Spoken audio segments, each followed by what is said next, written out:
What is up, everybody, and welcome back to the Tight Lines Podcast, your favorite fishing podcast. In this week's episode, we are going to discuss the only three fishing rods you need for a successful bass fishing trip. We will go over lengths, specs, weights, techniques, and even give you some gear recommendations for each setup. All this and so much more coming your way right here on the Tight Lines Podcast. Alrighty, guys and gals, welcome to the only three fishing rods you need for a successful bass fishing trip. As I talked about in the intro, we are going to discuss the specifications of the three combos I feel you need for a successful fishing trip. Now, a little groundwork here we got to lay down. Keep in mind, this is going to be under the assumption that you're not going to be able to run back and forth and like grab one from your garage or out of your truck, that you are going out, let's say on a boat, going on a kayak, you're going on, go on, a week-long trip somewhere, and you need to pack the stuff you need to take with you, right? These are the three things, so you can't just have like 10 more sitting in the back, right? You can take 3 rods. That's it. You need to cover everything for a week-long fishing trip. That's kind of what we're going for here. This has nothing to do with running into the retention pond in your backyard, and this could be a good guide for beginners as well. If you're obviously looking to get into bass fishing, and you are looking into what kind of rods you need, this could be a good guide there as well. But this is mostly going to be designed more towards those who are into fishing a bit. Just because some of these techniques, there's some of these rods, you may not need it first. You really only need one of these to start off with. So, and we will get to that as we get to it. So, what we're going to do is we're going to talk about 3 combos. As I get through each combo, we're going to discuss the specifications of the combo. The power, the action of it, the length of it, line that I recommend for, weight, as well as the type of line, whether it's fluorocarbon or if it's monofilament or if it's braided line or some sort of copolymer line. I'm going to give you some recommendations on different gears, or different like gear you can buy for it, and kind of the beginner price point still. Obviously we all, would love a Poison Adrena rod that's, $849, but I can say, yeah, it's a great rod. Well, guess what? None of us can really afford an $849 rod. And when you buy that, then you got to go find a $600 reel on it. And all of a sudden, you're $1,500 into one combo. So we're not going to talk about those. We're going to talk about rods and reels. You can get it pretty much any store out there. So yeah, without any further complication, let's go ahead and get started.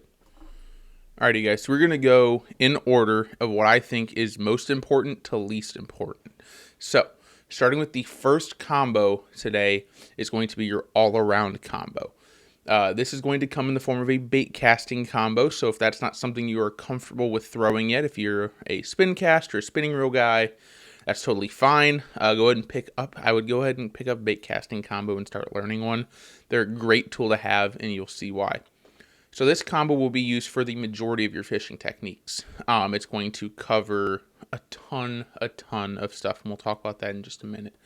Getting into the specs, anywhere from a 7-foot to a 7.3 for the length of your rod. So that's a very good average length. Anything shorter than 7 foot, I think you're going to be a little underpowered. And over 7.3, it's just kind of too big of a rod, and it's not really easy to take around with. I think a 7-foot to 7.3 is everything you want.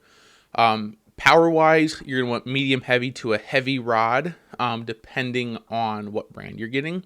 So if it's a Dobbins, you're going to go heavy. If, some other brands, they run a little, they kind of underestimate, some overestimate. So somewhere between a medium-heavy and a heavy. And you want it to be a fast action rod. You don't want it to be a moderate. You don't want it to be an extra fast. You want a nice, just normal fast action rod. That's a pretty standard rod to find. A 7 to 7.3 medium heavy to heavy and a fast action. That's like almost every bait caster rod out there in the world. So shouldn't be too hard to find.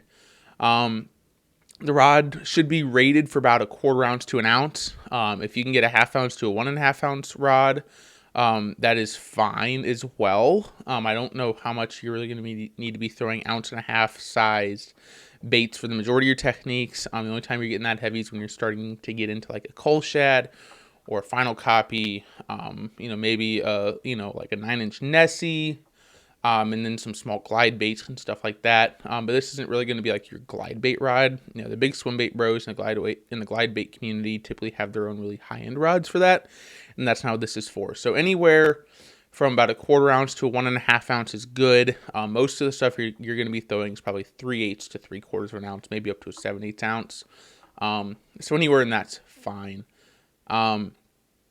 So a 7.3 rod compared to a 7-foot rod, the only difference for me, I like a little more because you can cast it a little bit further. I like the couple extra inches of length.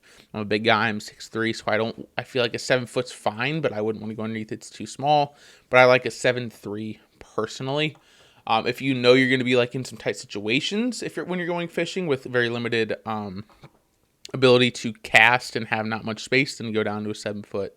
So, yeah, anything like I said, anything longer is just too much, and shorter is just not enough. You're going to want to pair this up with a 7-to-1 gear ratio class of casting reel. So when I say 7-to-1 class, like a 7-1, a 7-3-to-1, even a 7-5-to-1. I wouldn't go much higher than 7-5-to-1, but I wouldn't go anything below a 7-to-1. And you're going to put on, in my opinion, I love 17-pound monofilament here, and here's why. I like straight mono because it's a lot cheaper than fluorocarbon. When you're putting on 130 yards of fluorocarbon, you're putting on $20-25 worth of line, and I'd rather put on, $5 or $6 worth of line of monofilament for me personally, because I don't think fluorocarbon is going to do much more to me for what I do. Remember, I'm not a professional angler. I go out, I have fun and enjoy it, but there's no money in it for me, so I don't need the things that fluorocarbon offers. So like I said, 17-pound mono. If you want fluoro, great, but I would either pick fluoro or mono. I would not go braided line here. I just don't think you need it, because then with braided line, you're going to need to tie on a leader, and then that's just one more breaking point. Like I said, fluoro or mono. A 7-to-1 class bait cast reel will be fast enough to pick up line for something like a Texas rig or a jig, but also slow enough where if you need to throw a crankbait or a jerk bait, or even just some spinner baits, if you're not trying to burn a spinner bait, those are all good too. The reason why we're not doing braid, the biggest reason why we're not doing braid here, like I said, one is having to tie on the leader. Don't want to have to tie a leader on or have to do swivels and all that. It's extra breaking points. But two, you're going to be using treble hooks with this combo quite a bit. Like I said, it's not perfect for a crankbait or a jerkbait or somebody's swim bait, these droid swim baits or stuff like that. But at the same time, it's very doable. And if you have braid and you set the hook with braid, you don't want to be ripping treble hooks out of a fish's mouth. You want just that little bit of stretch you get from a mono or a fluoro that allows you to control the fish and keep it pinned without just ripping it out of its mouth. So what are we going to be throwing on this setup? Chatterbaits, spinnerbaits.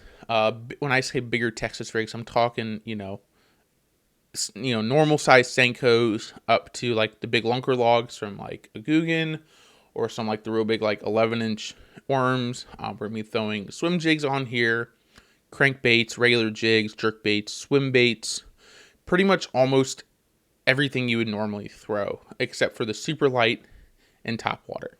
So you can also kind of work in some like the larger pre-rig swim baits, again, like a call shutter mag drive. Just be careful. Obviously, you don't want to overweight your rod. So going into combos that I recommend here for this setup. First one comes from the Abu Garcia Max Pro line. It's the all-white line with like that gold accent. I don't have the rod, I have the reel, but it's $119 for a full combo, which is kind of tough to beat anymore. I mean, it's hard to find a good combo for under $100, and this is actually a pretty decent reel. I would assume the rod's a halfway decent rod. If not, it's okay. But it's a good reel, and you can always buy another rod if you need to. But like I said, Abu Garcia Max Pro, $119 for a full combo is real good. Next, you got the Shimano Caius combo. It's $149 for the full combo. Another good option there at $149. If you're going to start talking about just a rod, if you're going to build your own combo, some rods, I love Dobbins. I love the Maverick series, or the Fury series is good. You don't need to really go up. I wouldn't go below the Maverick down to like a Colt series. And above the Fury, you're just starting to get into like the $179 price range, and we're trying to keep it more on a little bit more of a beginner budget. Obviously we can get a little expensive, but that's okay. For a cheaper option, I love the Daiwa Air DX rod. It's $50.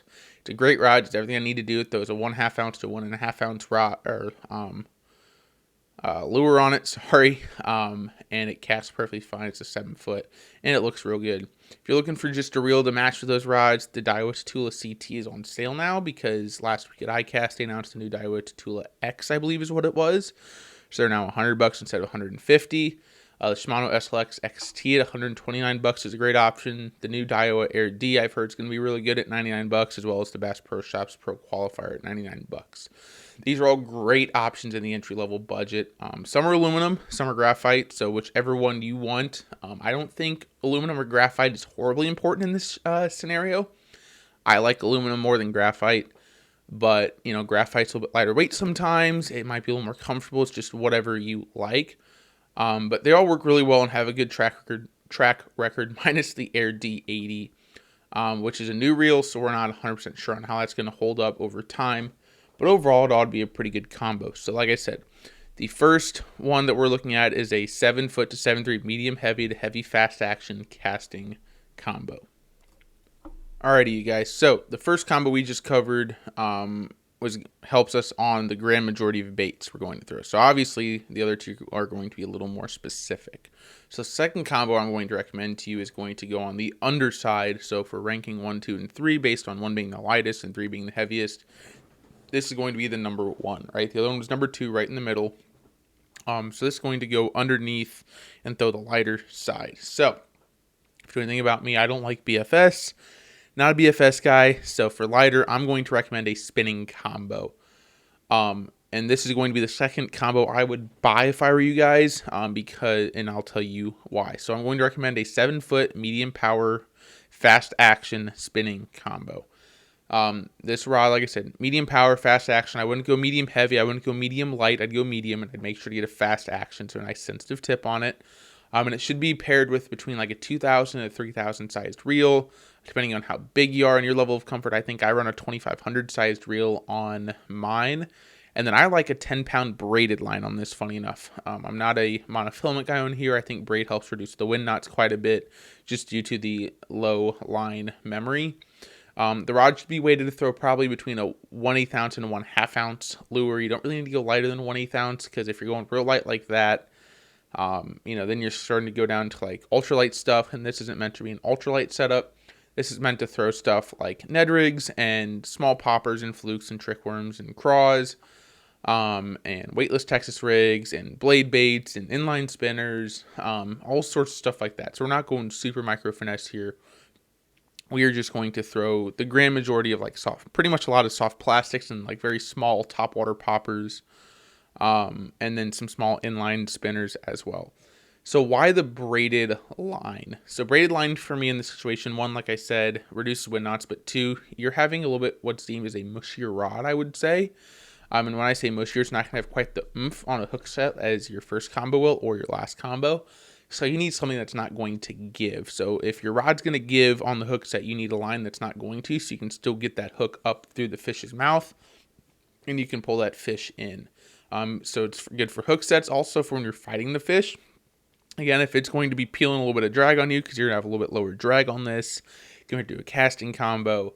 And also your rod's going to be, have a little bit more of that hyperbolic bend. You're going to want something that's got a little bit of backbone to it, and that's going to have to be your line, so you can control those fish. So a couple combos I recommend here. One is going to be the Lose Mock Smash combo. It's the one I use right now. I'm looking to upgrade at some point, but it's $100 for a combo. It's a real good entry-level combo in my opinion. It's nice and smooth. It's nice sensitive tip. I like the way it looks. I like the already. I think it's cool. So if you want to go a little more expensive, you can go up to like a St. Croix Bass X rod and then mix out with like a Fluger President reel. The Fluger President reel's been around forever. It's a great reel. St. Croix Bass X is a very well-known rod. You can put those together for about $110, probably $120 for those two. A little bit higher on the budget. Sorry, $210 or $220. I lied. A little bit higher in the budget, but it will be a workhorse as well. So after that, the third one I would recommend would be like the Abu Garcia Veritas combo. It's got good reviews. I've never tried it, but it's about $150. Abu Garcia puts out great stuff. They've always done good on stuff. And $150 can't really go wrong. And then the last one I'll recommend would be going back to St. Croix. It's the GXR combo. It's me $200. It's way up there in our beginner budget.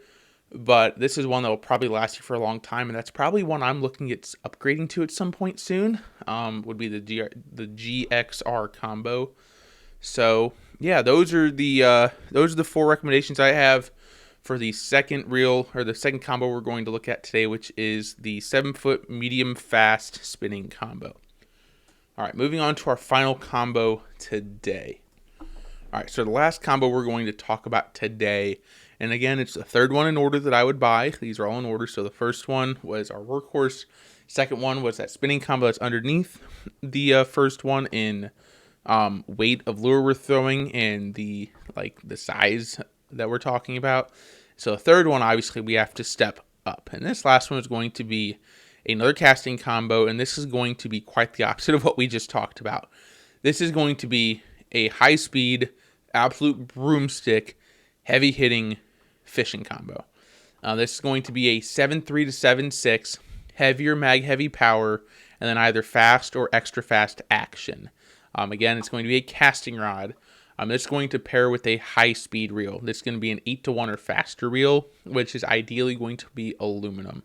The reason I'm going to say aluminum here over graphite is because, as we're going to talk about, this is going to be the real, heavy hard fishing that you're going to need to.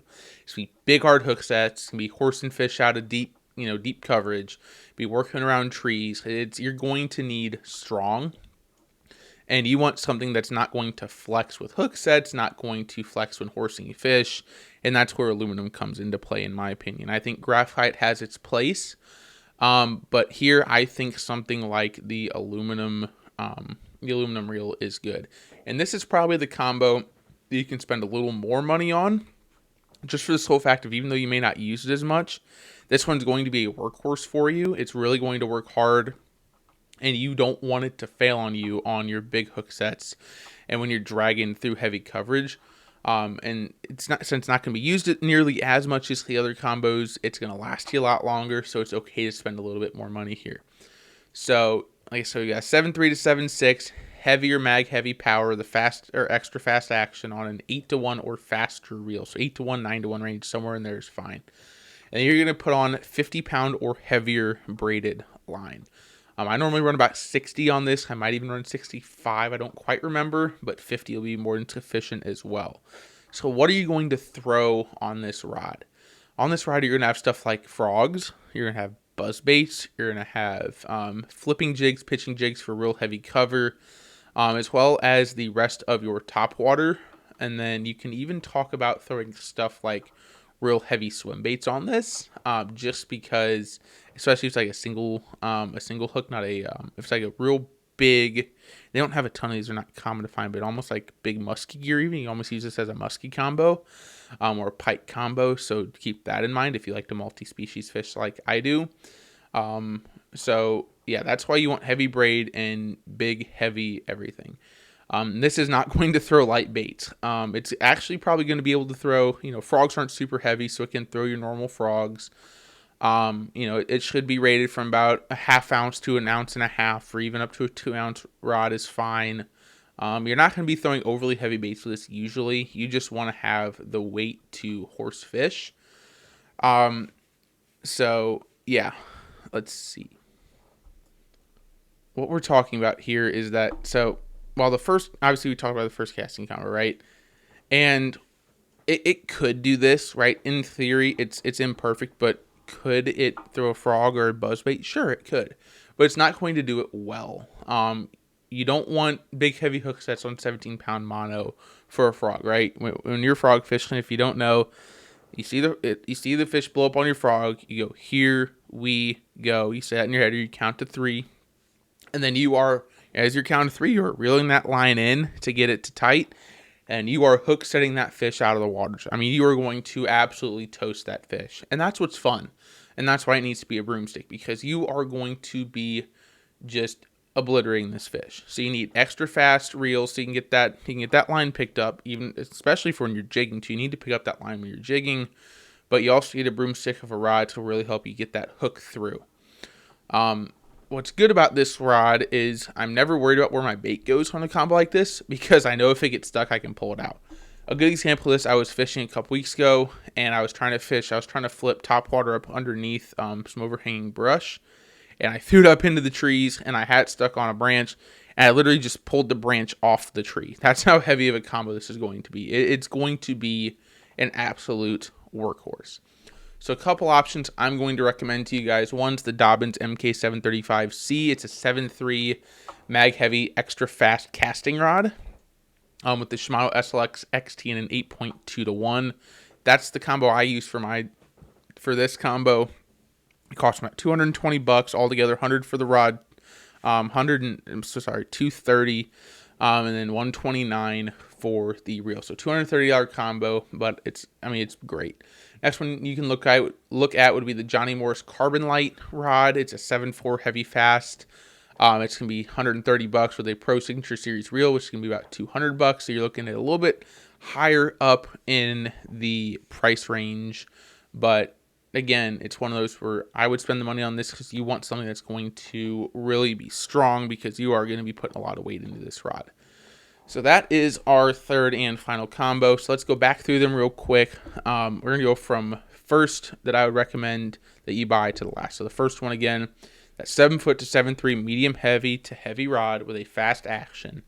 With a 7.3, a 7-to-1 classic ratio. I normally run like a 7.3 on it. A 17-pound model. That's the first one of these three I would buy. It's going to get you almost everything you need to do. After that, I'd go out and look for a nice 7-foot medium fast spinning combo on a 2,000 to 3,000 sized reel with 10-pound braided line. I don't think you need more than 10. I don't think you need less than 10. I think 10 is a really good number for a spinning rod of this size. This is going to cover, like I said, everything that's below and lighter than what we were just talking about with that first combo. And the last combo I think you buy is when you start getting into top water and heavy flipping and stuff like that. And that's going to throw everything that's bigger and needs a lot more oomph behind it than our first two combos. And that is a 7.3 to 7.6, heavier mag heavy, and then faster extra fast action with an 8-to-1 or faster reel and heavy braid, typically 50 pounds or heavier. So those are three combos that I recommend if you're starting to get into bass fishing and you really want to, if you're going out on fishing trips, you got to take three. You can only take 3 rods with you. You got limited space. If you're, like I said, just getting into fishing and you're trying to figure out what I would buy, those are what I recommend. So, everyone, that is this week's episode for you all. I hope you've enjoyed the episode. If you have, please be sure to drop us a positive review on whatever podcast platform you tune in with. We're currently on Apple Podcasts, Spotify, iHeartRadio, YouTube Podcast, and Amazon Podcasts.